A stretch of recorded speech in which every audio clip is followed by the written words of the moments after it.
नवरात्रीमध्ये बहुतेक लोकांचा उपवास असतोच आणि त्या उपवासात हे मलाई पनीर एकदा नक्की करून खाऊन बघा. मी सांगते, तुम्ही नेहमीची मलाई पनीरची भाजी विसरून जाल. एवढी चविष्ट अशी ही उपवासाची मलाई पनीरची भाजी लागते. तुमच्या घरी उपवास जो करतही नसेल तोसुद्धा उपवास करायला लागेल आणि तोसुद्धा खाईल ही उपवासाची मलाई पनीरची भाजी. आणि 12 ते 15 तास अगदी सॉफ्ट नरम मुलायम असे राहणारे हे पराठे. जबरदस्त चव तर अप्रतिम अशी. बोटात चाखतच राहाल, चाटून पुसून खाल एवढीच जबरदस्त. तर वेळ न गमावता रेसिपीला सुरुवात करूया. सुरुवात करण्याआधी तुम्ही जर ही रेसिपी फेसबुकवर बघत असाल तर माझ्या पेजला फॉलो करा आणि यूट्यूबवर बघत असाल तर माझ्या चॅनलला सबस्क्राईब करा. त्याचबरोबर लाईक, शेअर आणि कमेंट नक्की करा आणि व्हिडिओ पूर्ण बघा, कारण स्किप करून बघाल तर तुम्हाला कळणार नाही कुठल्या वेळेला काय घातलं आहे, म्हणून स्किप करून बघू नका. हॅलो फ्रेंड्स, मी लतिकाज किचनमध्ये तुमचं स्वागत आहे. सगळ्यात पहिली ते परात घेतलेली आहे. आपण पराठ्याचं रेडी करून घेतो आहे. तर मी 2 आलू बॉईल केले होते. त्या आलूला किसून घेतलेला आहे. मॅश करू नका, किसून घ्या म्हणजे गुठळ्या येणार नाही. त्यात 2 वाटी घातलेलं आहे राजगिऱ्याचं पीठ. तुम्हाला राजगिऱ्याचं जर पीठ नसेल मिळालं तर तुम्ही शिंगाड्याचं पीठसुद्धा घेऊ शकता किंवा मग वरईचा जो असतो म्हणजे भगर असतो त्याला बारीक करून ते सुद्धा घेऊ शकता आणि साबुदाणासुद्धा घेऊ शकता. तेवढे सॉफ्ट हे पराठे, कुठलंही तुम्ही पीठ घेतलं तरीही सॉफ्ट होणार. तर इथे 2 वाटी मी राजगिऱ्याचं पीठ, चवीनुसार थोडंसं मीठ घातलेलं आहे, सेंधव मीठ, आणि थोडंसं घातलेलं आहे काळी मिरी पावडर. तुम्ही याच्याऐवजी मिरचीचा ठेचासुद्धा घालू शकता. यात पाणी न घालता त्या आलूच्याच याच्यात हे छान पूर्ण डो बनलेला आहे. त्याला मी 10 मिनटं बाजूला ठेवते. तोपर्यंत आपण भाजी घालून घेऊया. तर भाजीचा मसाला कसा बनवायचा त्यासाठी मी अर्धा वाटी काजू घेतले आहे. साधारणतः 20-25 काजू असेल. अर्धा इंच अद्रकाचा तुकडा घेतलेला आहे. 1 चमचा काळी मिरी पावडर घेतली आहे. काळी मिरी पावडर नसेल तर तुम्ही काळी मिरी घालू शकता किंवा ती स्किप करून हिरवी मिरचीसुद्धा घालू शकता. तर इथे मी 2 विलायची फोडून टाकलेल्या आहे, साल टाकलेली नाही आहे. आता यात घालते आहे आपण टमाटर. मी उपवासात टमाटर आणि कोथिंबीर खात नसल्यामुळे तर टमाटरचा तो थोडासा आंबटसरपणा, तो टेस्ट आणि क्रीमीनेस यावं म्हणून मी इथे घातलेला आहे अर्धा वाटीपेक्षा कमी दही. दही जास्त आंबट असायला नको. त्याला छान बारीक करून घेतलेला आहे मी. आता आपण फ्राय करून घेऊया.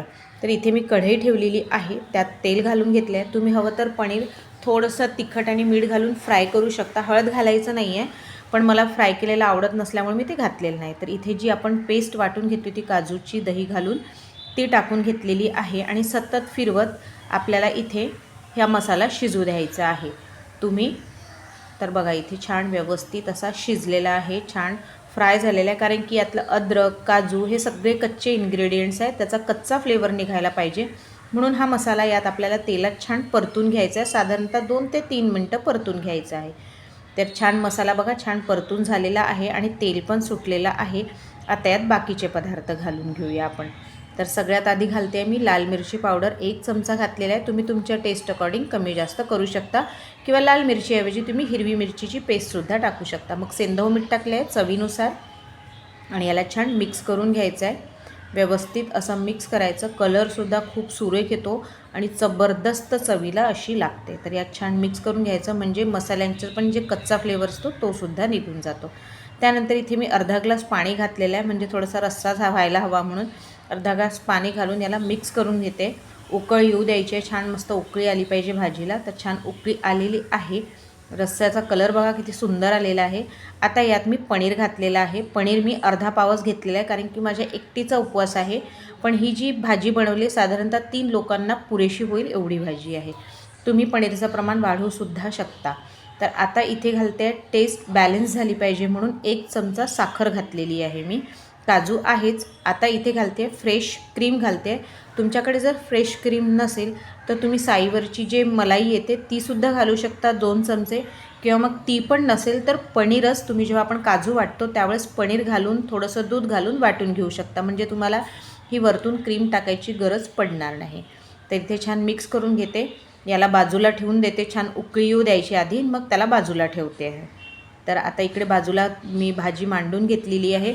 आता इथे डो जो होता आपल्या पराठ्याचा तो डो पण छान मुरलेला आहे. त्याला थोडंसं मी मळून घेतलेलं आहे आणि आता याचे पराठे करून घ्यायचे. तर पीठ घेतलं आहे मी, राजगिऱ्याचंच पीठ घेतलं आहे. असं लाटून घेतलं आहे गोळा घेऊन छोटासा आणि त्याला काय केलं, झाकणाच्या साह्याने कापून घेतल्या गोल, म्हणजे तडा जे कडेला तडा गेलेले आहेत त्या निघून जातात. तर अशा प्रकारे तर मी अशा छान गोलगोल असे पराठे करून घेतलेले आहेत. पराठे तर बनवताच आमच्याकडे एक बनवला की खाणं सुरू होतं. तर तव्यावर छान भाजून घेते आहे, फ्राय करून थोडंसं तेल लावायचं. तुम्ही तेलाऐवजी तूपसुद्धा लावू शकता. तर मी इथे पराठ्यांना तेल लावून छान अलटून पलटून छान शेकून घेतलेलं आहे. मस्त असं थोडंसंच तेल लागतं, जास्त तेल आपल्याला लागत नाही या पराठ्यांना किंवा भाजीलासुद्धा. अप्रतिम चवीची अशी असते. तुम्ही याच्याबरोबर काकडी वगैरे सर्व करू शकता छान. तर असे मी सगळे पराठे बनवून घेत आहे आणि अशी जबरदस्त अशी भाजी आणि पराठे झालेले आहेत. तसेच माझ्या चॅनलवर वेगवेगळ्या नवनवीन रेसिपीज आहे. एंड स्क्रीनलासुद्धा मी छान छान रेसिपीज आहे, नक्की बघा. आणि कुठली रेसिपी आवडली ते मला नक्की कळवा. आणि हो, आजची जर रेसिपी तुम्हाला आवडली असेल तर एक लाईक नक्की करा. तर भेटूया पुढच्या रेसिपीत. तोपर्यंत बाय.